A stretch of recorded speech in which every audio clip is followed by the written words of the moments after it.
아까. 어이구야, 넘어졌다. 조심. 자자자자자 가자.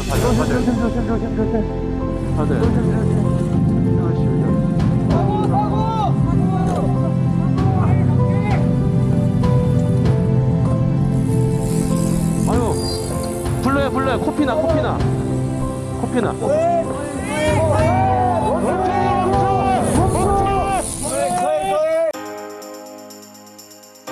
안녕하세요. 스트리트 바이커입니다.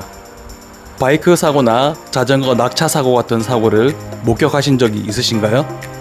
어쩌면 단순한 사고로 그냥 해프닝으로 끝날 수도 있지만 운이 없는 경우가 있습니다. 정말 최악의 상황을 가정해 보겠습니다. 특히 주의 깊게 봐야 할 것이 바로 호흡 운동을 담당하는 횡격막의 손상 정도다. 경추 1, 2번 신경을 다치게 되면 사지마비와 완전 호흡 부전이 일어나게 되고 경추 3, 4, 5번 신경이 다치면 횡격막 기능에 손상이 오기 때문에 초기에는 호흡 보조기가 필요하다. 자, 여기서 딜레마가 발생합니다. 경추 손상이 의심되는데 호흡까지 약해져서 심정지까지 가는 최악의 상황입니다. 의사분들은 경추 손상이 의심되더라도 호흡이 없다면 심폐소생술이 먼저라고 말합니다.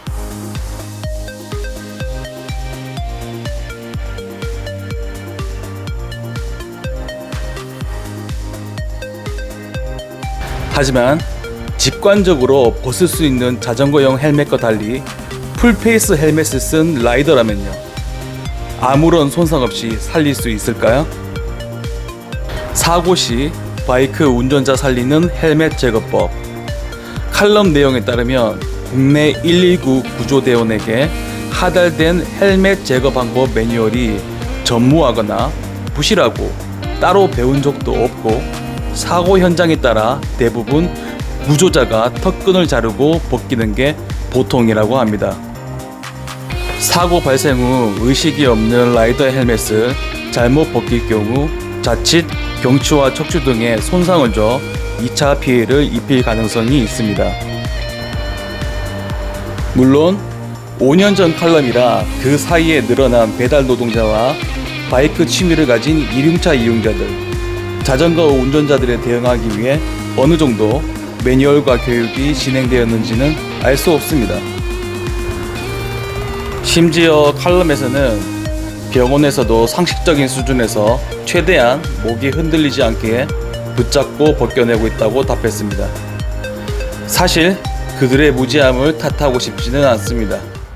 사고 후 119가 도착했습니다. 도착 직후 구조자들의 초동대처는 제 가방을 잘라낸 것이 거의 전부였습니다. 사고 당시 저는 가방을 메고 있었는데 누운 채로 있다 보니 어깨 쪽에 가방끈을 잘라들 것으로 옮기려 했습니다. 헬멧에 바이저를 올려 제 의식이 있는지 상태가 어떤지 등을 확인하더군요. 한 구조자가 헬멧을 보고는 난처해 있습니다. 다른 구조자에게 말하길 헬멧은 병원에 가서 벗기자라고 말하더군요. 구조자들이 제 헬멧을 벗기게 꺼린 이유는 아마도 잘못 벗기다가 경추에 손상을 줄까 염려한 것 같았습니다.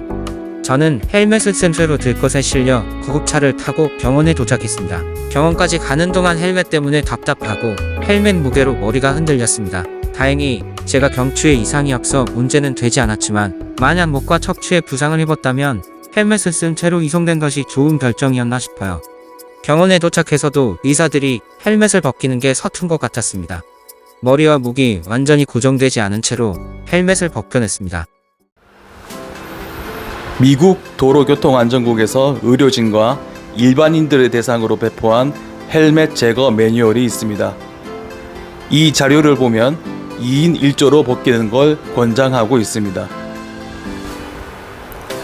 한 구조자는 헬멧 위에서 턱 방향을 보고 무릎을 꿇고 앉는다.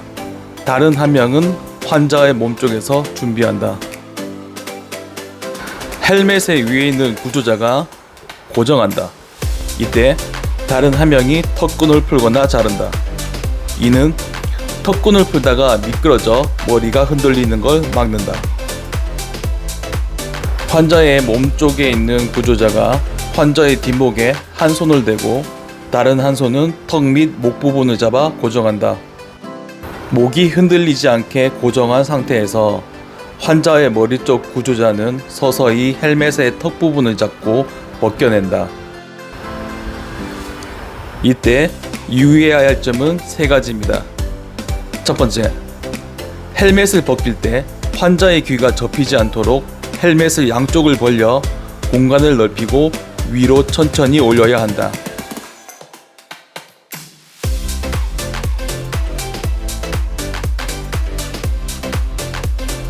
풀페이스 헬멧의 경우 벗기는 과정에서 환자의 코가 걸릴 수가 있다.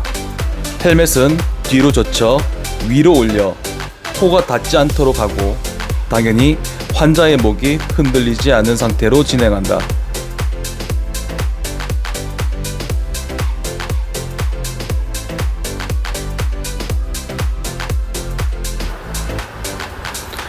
헬멧을 벗겨내고 나면 곧장 헬멧을 벗긴 구조자의 손바닥이 환자의 귀를 덮어 환자의 머리를 양손으로 잡아 고정한다.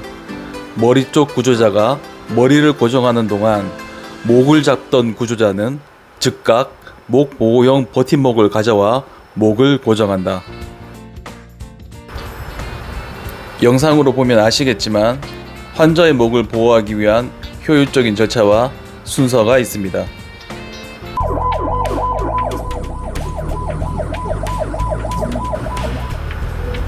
큰 사고를 목격한다면 먼저 해야 할 일은 119 구조대와 경찰에 신고해야 합니다. 보험회사는 나중 일이죠. 사실 헬멧을 벗기는 일과 응급처치는 가급적 119 구조대가 올 때까지 기다리는 것이 좋습니다. 그보다는 먼저 2차 사고를 방지하기 위해 차량들을 통제하고 사고를 알려 서행하게 해야 합니다. 사고가 나서 다들 패닉에 빠져있고 우왕좌왕할 때 멘탈을 잡고 할 일을 지정해 주는 것이 좋습니다. A는 구조대와 경찰에 신고, B는 차량 통제, C는 부상자 확인처럼 말이죠. 이럴 때 모르는 누군가가 도와주면 얼마나 고마울까요?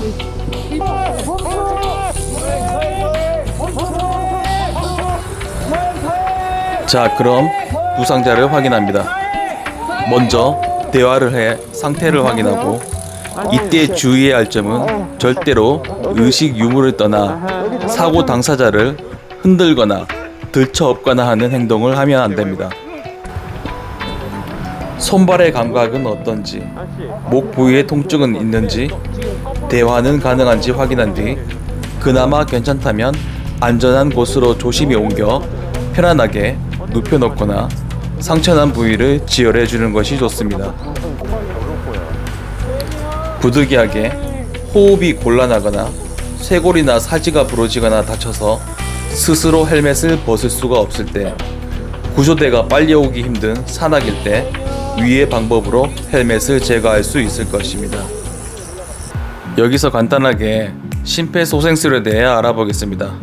살다 보면 내 지인, 동료, 가족 등 언제 사용할지 모르니 알고 있는 것이 좋습니다.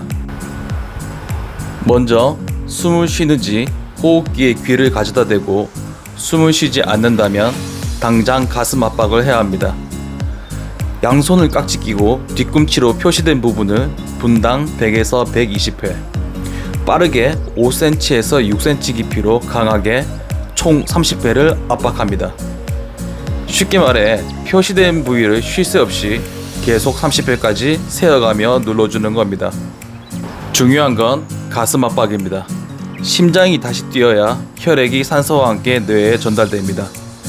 사람은 산소에 아주 예민해서 2분에서 3분만 산소 공급이 중단돼도 뇌사가 시작되고 5분이 넘어가면 뇌세포가 전멸해 이 골든타임을 놓치면 뇌사 상태에 빠져 살아도 산 것이 아니게 됩니다.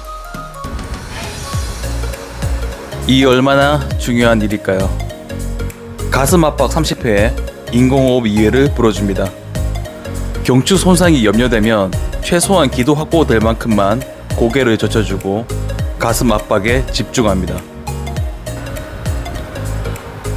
혹시나 이 영상을 보는 헬멧에 대해 잘 모르는 구조자를 위한 정보입니다.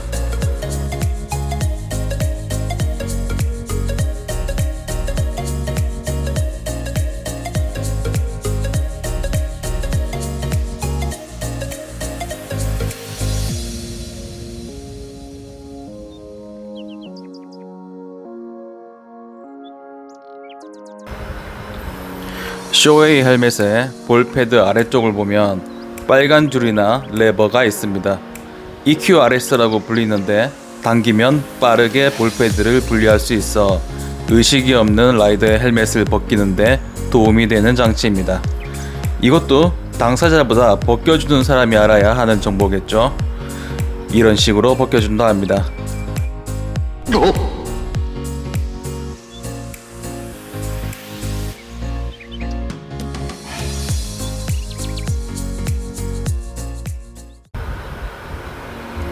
누군가를 돕는다는 것은 사실 쉬운 일이 아닙니다. 머리로는 알고 있어도 용기와 인류애가 필요한 일이죠. 꼭 누군가를 생명을 살리는 것뿐 아니라 사소하지만 도로에 떨어진 방해물들을 치워주는 것도 당연히 의인이고 2차 사고를 예방하기 위해 구급 인력이 오기 전에 차량 통제를 하며 서행을 알리는 것도 의인입니다.